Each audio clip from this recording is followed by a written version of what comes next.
conditional statementsல else if ladder and in the switch statement இந்த ரெண்டு இது நம்ம வந்து பார்க்க போறோம். ஓகே, else if ladder இது நம்ம எங்க யூஸ் பண்ணுவோம்னா, உங்களுக்கு ஒரு சிச்சுவேஷன் இருக்கும். ஒரு கண்டிஷனுக்கு மேல நீங்க இன்னொரு கண்டிஷன் செக் பண்ணணும்னு நீங்க என்ன யூஸ் பண்ணலாம்? நெஸ்டட் இஃப் யூஸ் பண்ணலாம்.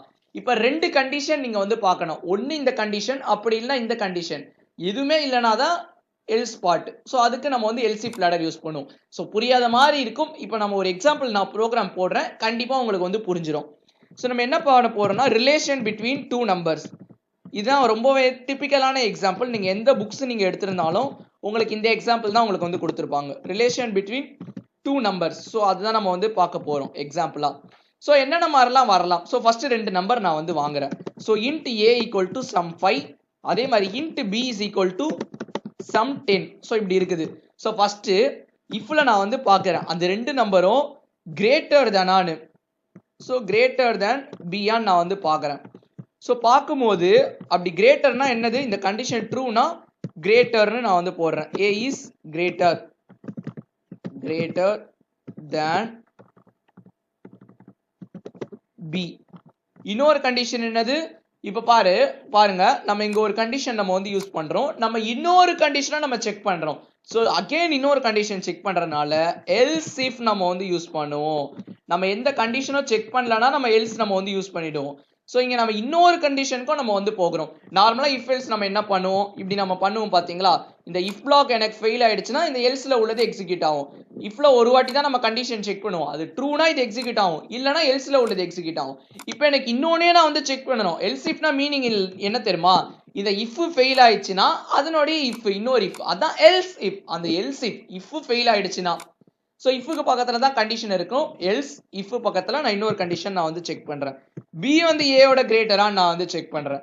ஸோ அப்படி இருந்துச்சுன்னா இங்க நான் வந்து system dot out dot print B is greater than A. So உங்களுக்கு வந்து புரிய நினைக்கிறேன். B is greater than A. So இந்த எந்த கண்டிஷன்லயுமே எனக்கு வரலன்னா ஆப்வியஸ்லி அந்த நம்பர் ஈக்குவலா தான் இருக்க முடியும். எல்ஸ், ஸோ கடைசி கேஸ் தான் உங்களுக்கு எல்ஸ். எல்லாமே வாய்ப்பு கதவு அடைக்கப்பட்டு கடைசியா இருக்கிறது தான் உங்களுக்கு வந்து எல்ஸ். ஓகே, எல்ஸ்ல நம்ம என்ன பண்ணுவோம்? System dot out dot print equal அப்படின்றத நான் வந்து பிரிண்ட் பண்ணிக்கிறேன். ஸோ இதுதான் பாத்தீங்கன்னா சிம்பிள் எக்ஸாம்பிள். இது ஒரு கண்டிஷன். இப்போ பாருங்க, எனக்கு இந்த கண்டிஷன் ட்ரூ ஆயிடுச்சுன்னா இந்த கீழே இருக்க எதுவுமே எனக்கு எக்ஸிக்யூட் ஆகாது. இந்த இஃப் எனக்கு சப்போஸ் இந்த கண்டிஷன் ஃபால்ஸ் ஆயிடுச்சுன்னா நெக்ஸ்ட் இது பார்க்கும் else if. இந்த else if-ம் ஃபெயில் ஆயிடுச்சுன்னா தான் else. சிம்பிளா சொல்றேன், உங்க தெருவுல ஒரு 3 கடை இருக்குது, டிபார்ட்மெண்ட் ஸ்டோர். நீங்க ஃபர்ஸ்ட் கடையில போய் ஒரு பொருள் கேக்குறீங்க. அந்த கடையில பொருள் இருந்துச்சுன்னா என்ன பண்ணுவீங்க? அந்த கடையிலே வாங்கிட்டு வந்துடுவீங்க. ஸோ இந்த இஃப்ன்றத உங்களுடைய ஃபர்ஸ்ட் கடை வச்சுக்கோங்க. அந்த கடையில போயிட்டு வாங்கிட்டு வந்துட்டீங்க. வாங்கினதுக்கு அப்புறம் எதுக்கு மிச்ச கடைக்கு நம்ம வந்து போகணும்? ஸோ போக மாட்டோம். இன்கேஸ் இந்த ஃபர்ஸ்ட் கடையில நீங்க கேட்ட பொருள் இல்ல, என்ன பண்ணுவீங்க? அதுக்கு பக்கத்துல உள்ள கடைக்கு போவோம், பொருள் தாங்கன்னு கேட்போம். ஸோ அவங்க கிட்ட இருந்துச்சுன்னா அவங்க கிட்ட வாங்கிடுவோம். மூணாவது கடைக்கு நம்ம போக மாட்டோம், வாங்கிட்டு வீட்டுக்கு வந்துடுவோம். ஸோ அவங்க கிட்டயும் இல்லைன்னா, சப்போஸ் எந்த கடையிலயும் இல்லைன்னா வாங்காம வீட்டுக்கு வந்துடுவோம். அதுதான் பாத்தீங்கன்னா எல்ஸ் பார்ட். ஸோ ரொம்ப சிம்பிளா நான் வந்து உங்களுக்கு வந்து எக்ஸ்பிளைன் பண்ணிட்டேன். இப்போ நான் ரன் பண்ணி காட்டுறேன். ஸோ ஏ வந்து 5, பி வந்து 10. ஃபர்ஸ்ட் செக் பண்ணி பார்ப்போம், ஏ வந்து கிரேட்டர் தேன் பியா, ஐ மீன் 5 வந்து கிரேட்டர் தேன் 10. கிடையவே கிடையாது, கண்டிஷன் வந்து ஃபால்ஸ். நெக்ஸ்ட் எல்ஸ் if வரும். b வந்து கிரேட்டர் தேன் ஏவா? b யோட வேல்யூ என்னது? 10. a யோட value 5. 10 is obviously greater than 5. so b is greater than a. எனக்கு இந்த அவுட்புட் தான் எனக்கு வந்து பிரிண்ட் ஆகும். இப்போ நான் ரன் பண்ணி காட்டுறேன், நீங்களுக்கே வந்து கண்டிப்பா வந்து புரிஞ்சிடும். so it is running, b is greater than a. so நீங்க இன்புட் வேல்யூஸ் மாத்துனீங்கன்னா அதுக்கு ஏத்த மாதிரி உங்களுக்கு வந்து பிரிண்ட் ஆகும். இப்போ நான் 10 கொடுக்குறேன், a-வும் 10 b-யும் 10. இந்த கண்டிஷனும் ஃபால்ஸ், இந்த கண்டிஷனும் ஃபால்ஸ், வேற வழி இல்லாம எல்ஸ் எக்ஸிக்யூட் ஆகுது. நான் ரன் பண்ணி காட்டுறேன் so that உங்களுக்கு வந்து கிறிஸ்டல் கிளியரா அண்டர்ஸ்டாண்ட் ஆகும். ஸோ ரன் பண்ணியாச்சு, ஈக்குவல்ன்றது எனக்கு வந்து கிடைச்சிருச்சு. ஸோ இதுதான் பார்த்தீங்கன்னா else if ladder. More than one condition வந்து இருக்கும். நெக்ஸ்ட் லாஸ்ட் கண்டிஷனல் ஸ்டேட்மெண்ட், அதாவது ஸ்விட்ச் ஸ்டேட்மெண்ட். அதுதான் நம்ம வந்து பார்க்க போறோம். ஸோ அந்த ஸ்விட்ச் ஒன்றும் இல்லை, உங்க ஸ்விட்ச் பாக்ஸை நீங்க இமேஜின் பண்ணிக்கோங்க. ஒவ்வொரு ஃபங்க்ஷன்ஸ் இருக்குது. ஃபேன் ஓடணும்னா ஒரு சுவிட்ச் இருக்கும், டியூப் லைட் எரியணும்னா ஒரு சுவிட்ச் இருக்கும், நோ வாட்ஸ் லேம்ப் எரியணும்னா அதுக்கு ஒரு ஸ்விட்ச் இருக்கும். ஸோ எந்த ஸ்விட்ச் நீங்க அழுத்துறீங்களோ அதுக்கு கரஸ்பாண்டிங்கான ஃபங்க்ஷன் வந்து உங்களுக்கு வந்து ஒர்க் ஆகும். புரியாத மாதிரி இருக்கும், நம்ம அகைன் ப்ராக்டிக்கலா போடும்போது சூப்பரா புரிஞ்சிடும். ஓகே, அந்த ஸ்விட்ச் நம்பருக்கு நான் ஒரு n நான் ஒரு வேரியபிள் நான் வந்து வாங்கிக்கிறேன். ஸோ அந்த எண்ணில் சம் வேல்யூஸ். ஸோ ஒரு 4 சுவிட்ச் இருக்குதுன்னு வச்சுக்கோங்களேன். 4 சுவிட்சுக்குமே ஒவ்வொரு ஃபங்க்ஷன்ஸ் இருக்குது. ஸோ ஃபர்ஸ்ட் சுவிட்ச் அழுத்திங்கன்னா உங்களுக்கு வந்து சீலிங் ஃபேன், செகண்ட் சுவிட்ச் அழுத்தினீங்கன்னா டேபிள் ஃபேன், தேர்ட் சுவிட்ச் நீங்க அழுத்தினீங்கன்னா உங்களுக்கு டியூப் லைட்டு, ஃபோர்த் சுவிட்ச் அழுத்தினீங்கன்னா உங்களுக்கு வந்து no watts lamp. Okay, so என்னோட வேல்யூ சம் 3 நான் வந்து வச்சுக்கிறேன். ஸோ ஸ்விட்ச்ன்றது ஆக்சுவலி ஒரு பிளாக் தான். அந்த ஸ்விட்ச்ன்றது ஒரு கீவேர்ட். அந்த ஸ்விட்சுக்குள்ள இந்த என்னோட வேல்யூவை நம்ம வந்து ஆர்குமெண்டா நம்ம வந்து பாஸ் பண்றோம். ஸோ இதுதான் பாத்தீங்கன்னா ஸ்விட்ச் பிளாக். ரொம்பவே சிம்பிள் தான். இஃப் அதெல்லாம் எப்படி ஒரு பிளாக், அதே மாதிரி ஸ்விட்ச் பிளாக். இங்க என்னோட வேல்யூவை நம்ம ஸ்விட்சுக்கு இன்புட்டா வந்து தரும். ஸோ இப்போ டிஃப்ரெண்ட் கேசஸ் இருக்கும் ஸ்விட்சில். அதாவது சுவிட்ச் நம்பர் 1, சுவிட்ச் நம்பர் 2 அதே மாதிரி தான். இது நம்ம கேஸ்ன்ற ஒரு கீவேர்ட்ல நம்ம வந்து ரெப்ரசென்ட் பண்ணுவோம். ஸோ கேஸ் 1 அதாவது சுவிட்ச் நம்பர் 1. ஸோ நீங்க சுவிட்ச் நம்பர் 1 அழுத்தினீங்கன்னா system dot out dot print some ceiling fan. So different applications நீங்க வந்து இருக்கலாம். ஸோ இன்னொன்று பார்த்தீங்கன்னா இன்னொரு அப்ளிகேஷன் நான் உங்களுக்கு சொல்றேனே. 1ன்னு அழுத்தினீங்கன்னா எனக்கு மண்டேன்றது பிரிண்ட் ஆகணும், 2ன்னு அழுத்தினீங்கன்னா டியூஸ்டே, 3ன்னு அழுத்தினீங்கன்னா தேர்ஸ்டே, ஆர் 1ன்னு அழுத்தினீங்கன்னா சிம்பிளி இங்க வந்து 1ன்றதே நமக்கு வந்து பிரிண்ட் ஆகிக்கலாம். ஸோ இந்த மாதிரி பண்ணலாம். ஸோ நான் வந்து டிஃப்ரெண்டா யோசிக்கலாம்னு இருந்தேன். ஸோ அதை நான் வந்து சீலிங் ஃபேன் நான் வந்து வச்சுக்கிறேன். So ceiling fan.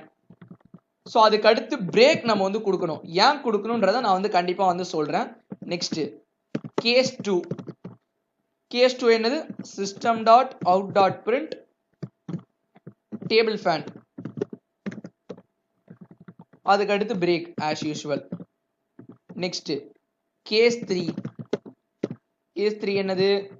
System dot out dot print tube light. And finally என்னது நமக்கு? No watts lamp. So before that நம்ம வந்து பிரேக் நம்ம வந்து கொடுக்குறோம். பிரேக். தென் கேஸ் 4. கேஸ் 4 என்னது? No watts lamp. ஆக்சுவலி அதுக்கு சம் கரண்ட் போகும், நோ வாட்ஸ் லேம்ப்னு சொல்லுவாங்க. But no watts lamp. Okay, அதுக்கு அடுத்து பிரேக். இப்ப இந்த மாதிரி உங்களுக்கு ஒரு சிச்சுவேஷன் வருதுன்னு வச்சுக்கோங்களேன். ஒரு 5 சுவிட்ச் இருக்குது, 4 சுவிட்சுக்கு நீங்க ஃபங்க்ஷன் இருக்குது, 5வது சுவிட்ச் எதுவுமே நீங்க கனெக்ட் பண்ணல, எம்டியா இருக்குது. அப்பனா என்னது? நம்ம இஃப் எல்ஸ்லாம் நம்ம என்ன பண்ணுவோம்? எல்லா பாசிபிலிட்டியும் முடிஞ்சது, மிச்சம் இருக்கதை எல்ஸ்ல கொடுப்போம். இங்க நம்ம டிஃபால்ட்னு ஒரு கீவேர்ட் யூஸ் பண்ணுவோம். டிஃபால்ட். டிஃபால்ட்னா ஒன்றும் இல்லை, இந்த 4 கேஸும் ஃபெயில் ஆச்சுன்னா ஆட்டோமேட்டிக்கலா இந்த டிஃபால்ட் வந்து எக்ஸிக்யூட் ஆகும். System dot out dot print invalid சுவிட்ச் சம்திங் நான் அப்படி நான் வந்து பிரிண்ட் பண்றேன். ஸோ உங்களுடைய அப்ளிகேஷனை பொறுத்து இது வந்து டிஃப்ரெண்டா வேரி ஆகும். ஸோ இது நீங்க இன்னொரு எக்ஸாம்பிள் கூட நீங்க வந்து வச்சுக்கலாம். ஒரு 2 நம்பர் இன்புட் வாங்கிட்டு 1 அழுத்தினீங்கன்னா அடிஷன் பண்ணும் அந்த ப்ரோக்ராம், 2 அழுத்தினீங்கன்னா சப்ராக்ஷன், 3 அழுத்தினீங்கன்னா மல்டிப்ளிகேஷன், 4 அழுத்தினீங்கன்னா டிவிஷன். இப்படி டிஃப்ரெண்ட் எக்ஸாம்பிள்ஸ் நீங்க வந்து ட்ரை பண்ணி பாருங்க. நான் டைமிங் உங்களுக்கு இந்த எக்ஸாம்பிள் ஸ்விட்ச் அந்த நேமுக்காக நான் அந்த சீலிங் ஃபேன் டேபிள் ஃபேன்லாம் எடுத்திருக்கேன். ஸோ இப்போ என்னோட வேல்யூ 3. இப்போ எப்படி எக்ஸிக்யூட் ஆகுன்றதை நான் வந்து பார்க்குறேன். ஸோ ஃபர்ஸ்ட் இந்த கேஸ் 1 அதாவது n வந்து 1 பார்க்கும். n 1. ஸோ நம்ம என்னோட வேல்யூ 3 நம்ம வந்து கொடுத்துருக்கோம். ஸோ நான் தேர்ட் சுவிட்ச் அழுத்திருக்கேன். ஸோ ஃபர்ஸ்ட் சுவிட்ச் என்னுடைய ஃபங்க்ஷன் கிடையாது. ஸோ இது அப்படியே எக்ஸிக்யூட் ஆகாது. அடுத்து 2 ஆன் செக் பண்ணி பார்க்கும், இது வந்து எக்ஸிக்யூட் ஆகாது. அடுத்து 3 ஆன் செக் பண்ணி பார்க்கும், எஸ் 3 ஈக்குவல் டு 3. ஸோ இந்த இது வந்து எனக்கு எக்ஸிக்யூட் ஆகும். எனக்கு என்ன எக்ஸிக்யூட் ஆகும்னா டியூப் லைட்ன்றது எக்ஸிக்யூட் ஆகும். ஸோ அதுக்கு அடுத்து இருக்கிறது எதுவுமே நான் பார்க்கணும்னு அவசியம் இல்லை, எனக்கான இது வந்துருச்சு. ஸோ அதுக்காக தான் பிரேக். பிரேக்னா ஒன்றும் இல்லை, இப்போ இந்த ஸ்டேட்மெண்ட் எக்ஸிக்யூட் ஆகிட்டு பிரேக் இருக்குது பார்த்தீங்களா கேஸ் 3ல. பிரேக்னா என்ன தெரியுமா? இந்த ஸ்விட்சை விட்டு வெளியே வந்துடும். ஸோ இங்கே ஒரு ஸ்டேட்மெண்ட் இருக்குதுன்னு வைங்களேன். System dot out dot print some பாய்னு இருக்குதுன்னு வச்சுக்கோங்களேன். இப்போ என்னுடைய இது என்னது? 3. 3னானது டியூப் லைட். டியூப் லைட் அடுத்து இந்த பாய்ன்றது ஆட்டோமேட்டிக்காக பிரிண்ட் ஆகும். அப்படின்னா என்ன அர்த்தம்? இந்த டியூப் லைட்ன்றதை பிரிண்ட் பண்ணதுக்கு அப்புறம் இந்த கீழே இருக்க எதையுமே பார்க்கல, டைரக்டா இந்த ஸ்விட்சை விட்டு வெளியே வந்துருச்சு. ஸோ இப்போ நான் உங்களுக்கு ரன் பண்ணி காட்டுறேன். ஸோ சர்ச் பண்ணிக்கிட்டு இருக்குது, டியூப் லைட் பாய்னு வந்துருச்சு. ஓகே, நம்ம எதிர்பார்த்த அவுட்புட் வந்துருச்சு. வாட் இஃப் இப்போ நான் பிரேக் கொடுக்கல, சும்மா ஜஸ்ட் ட்ரை பண்ணி பார்க்கலாமே. ஸோ ட்ரையல் அண்ட் எரர் தான் ப்ரோக்ராமிங், அப்பதான் நீங்க லேர்ன் பண்ண முடியும். ஸோ என்னோட வேல்யூ நான் 1 நான் வந்து கொடுத்துக்கிறேன். இப்போ நான் வந்து ரன் பண்றேன் உங்களுக்கு. ஸோ ரன் பண்ணும்போது எனக்கு பார்த்தீங்கன்னா that's weird. எனக்கு பார்த்தீங்கன்னா சீலிங் ஃபேன் வருது, டேபிள் ஃபேன் வருது, அதுக்கடுத்து எனக்கு வந்து பாய்ன்றது எனக்கு வந்து வருது. ஸோ எனக்கு கொஞ்சம் வியர்டா எனக்கு அவுட்புட் வந்து வருது. ஸோ அதனால தான் நான் வந்து பிரேக் நான் வந்து கொடுக்குறேன். ஸோ பிரேக்னா ஒன்றும் இல்லை, இப்போ நான் 1 கொடுக்குறேன்னு வச்சுக்கோங்களேன். இப்போ நான் வந்து எக்ஸிக்யூட் பண்ணி காட்டுறேன். So ceiling fan and bye. So இந்த இது முடிச்சோடனே எனக்கு வந்து வெளியே வந்துடும்.